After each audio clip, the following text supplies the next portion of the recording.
they have every right to go for compensation, but they need to establish their medical problems and establish the hospital proofs and evidences, and they need to submit that. అంటే హాస్పిటల్లో admit అయినప్పుడు ఆ doctor ఏదైతే రాస్తారో doctor గారు ప్రిస్క్రిప్షన్లో కానివ్వండి, summary షీట్లో కానివ్వండి, డెఫినెట్గా panic attack due to harassment from collection agents అన్నది కూడా మెన్షన్ చేయొచ్చు. ఎందుకంటే డాక్టర్ గారు కౌన్సిలింగ్ చేసినప్పుడు అడుగుతారు, మీకు పెయిన్ ఎందుకు వచ్చిందని అని అడుగుతారు.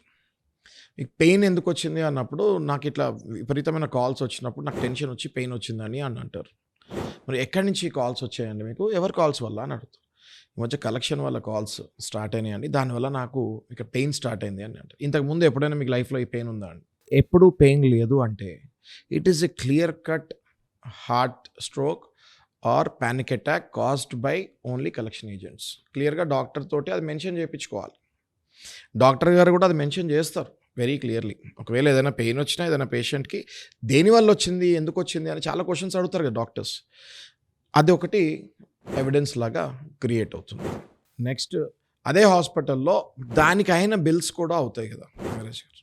ఒకవేళ if this panic attack is caused by the continuous calls from the collection harassment, అంటే అడ్మిట్ అయిన తర్వాత బిల్స్ ఏవైతే అవుతాయో సుమారు ఒక 50,000, 60,000 లేకపోతే ఒక 40,000 అయినాయి అనుకోండి.